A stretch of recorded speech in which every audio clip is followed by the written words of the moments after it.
Madam President. Senator from Minnesota. Madam President, I ask unanimous consent to dispense with the quorum call. Without objection. Madam President, I rise to speak today about the BP Deepwater Horizon oil spill and the need for comprehensive energy legislation.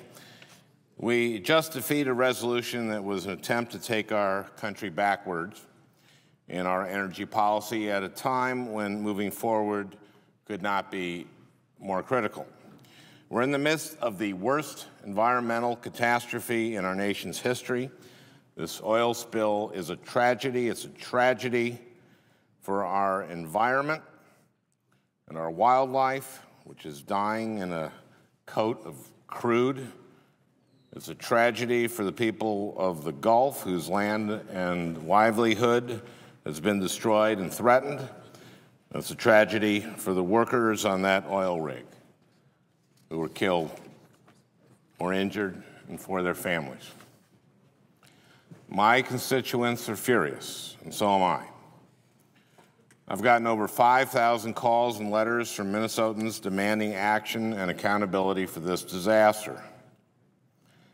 Well, let there be no question, BP, British Petroleum, will be held responsible for all costs incurred as a result of this oil spill.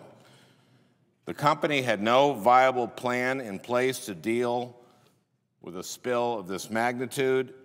It's an outrage, and the taxpayers must not be left holding the bag for BP's failure.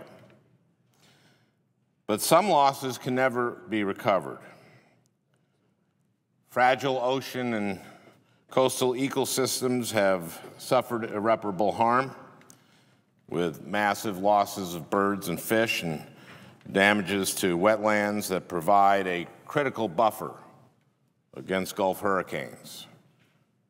Fishermen will have no way to support their families in these tough times, and kids will go to the beach only to find sand and water drowned by oil. Worst of all, we can never replace the 11 workers who lost their lives in this tragedy, nor can we hope to fully compensate the families of the victims for their losses that were entirely preventable. While we don't know yet all of the technical details of why this spill occurred, one thing is clear: BP blatantly neglected to invest in safety, and the federal government didn't do a thing to hold the company accountable. BP knew about safety concerns on the Deepwater Horizon long before the explosion occurred in April. The New York Times reports that BP knew 11 months ago that there were potential safety problems with the well casting and the blowout preventer. The well casing. The casing that BP installed last summer was never proven to withstand the water pressure of deep water drilling. And shortly before the explosion in April, the company installed a risky, cheap casing to save money. And then there's the blowout preventer, which is supposed to close off the well in the case of a disaster. The blowout preventer was malfunctioning and leaking fluid a month before the explosion, and BP knew this.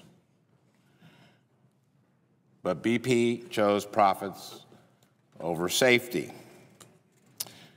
And where was the Federal Minerals Management Service during all of this? Where was the body charged with regulating safety in the oil industry? This was a dismal failure of federal oversight, with exemption after exemption granted to BP by an ineffective agency overridden with conflicts of interest. The ineffectiveness of MMS is inexcusable. Just earlier this week, I asked MMS for a list of all of BP's deepwater projects in the Gulf, a seemingly simple task. But instead of getting me a list, MMS told my staff that they didn't know how many deepwater projects BP has in the Gulf. This is unconscionable. BP's poor safety record isn't new. OSHA data compiled by the Center for Public Integrity shows that the company accounted for 829 of the 851 willful safety violations industry-wide at oil refineries cited by OSHA in the last 3 years. Those numbers speak for themselves. It's not that BP couldn't afford to invest in safety. This recession, which has been devastating to so many families in Minnesota and New Hampshire and across the country, has been a lucrative time for BP. The company's first quarter profits this year amounted to over $6 billion. $6 billion. That's more than double their first quarter profits from last year. And we found out recently that BP has spent $50 million on advertising to manage its image after the oil spill and plans to pay over $10 billion in dividends to its shareholders this week. I would suggest they hold off on that. So this isn't a company that couldn't afford to invest in safety. They just chose not to. Let me repeat that. This is not a company that couldn't afford to invest in safety. They just chose not to. And if they had, those 11 workers would be alive today and their families would have them. But we can't only look back. We have to look forward.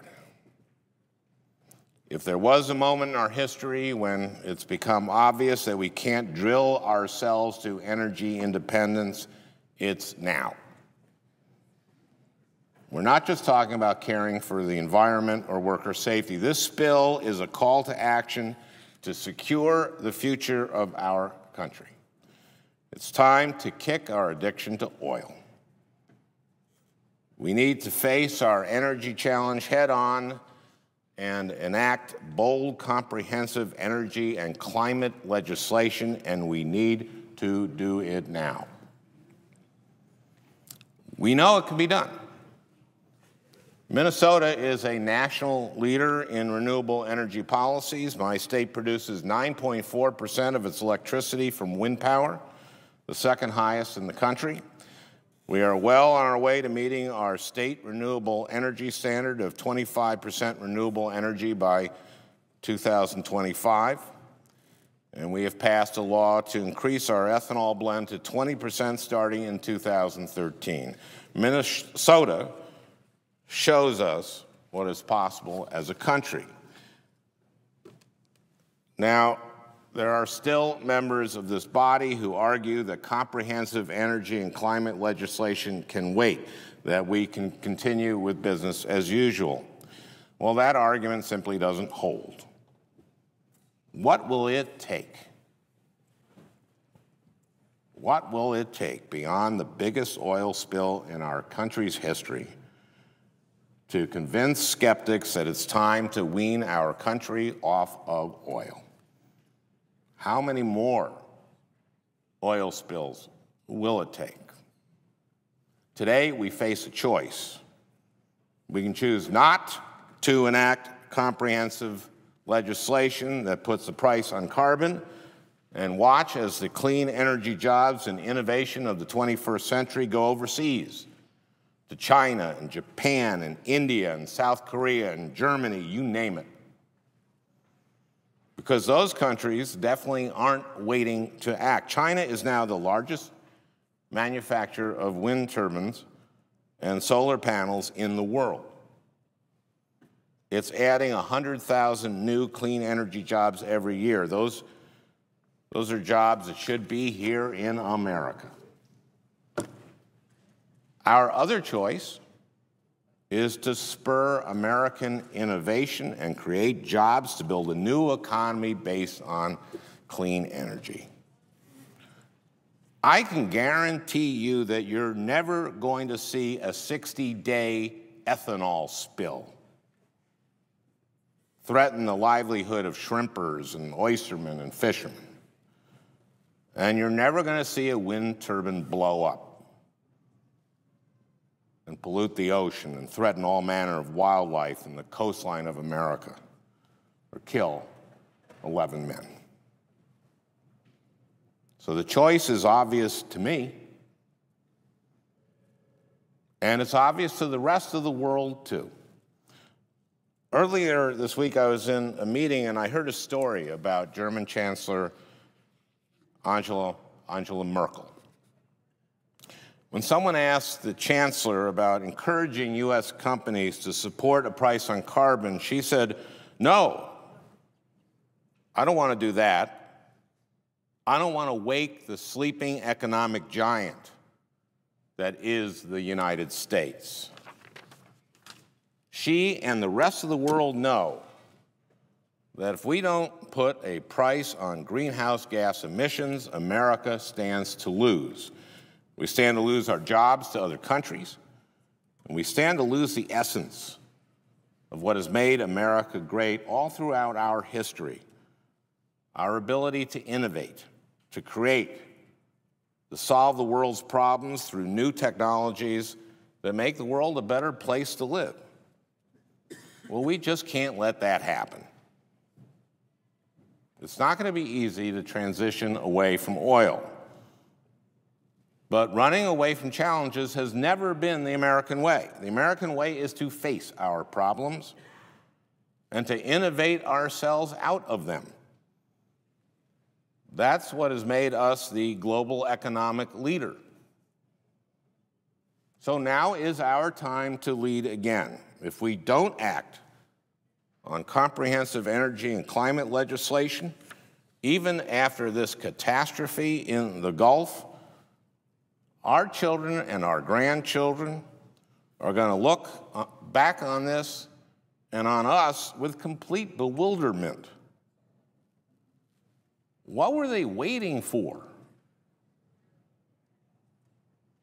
That's what they're going to ask. What were you waiting for?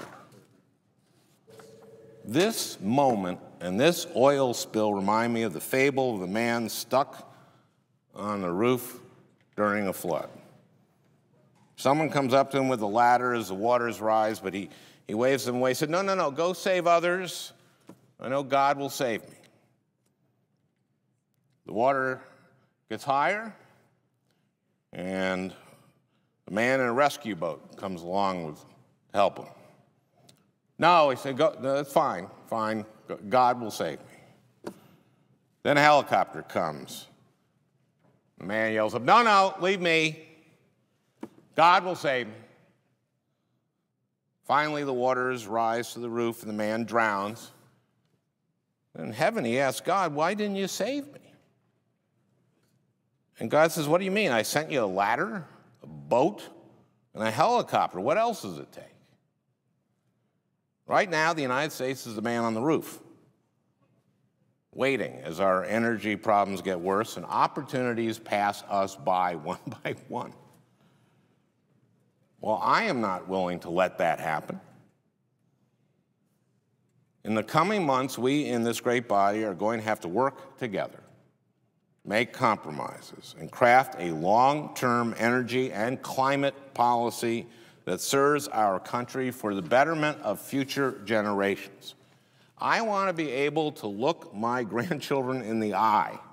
I want to be able to look my great-grandchildren in the eye too, and tell them that we did everything we could to leave this world a better place than the one we were born into.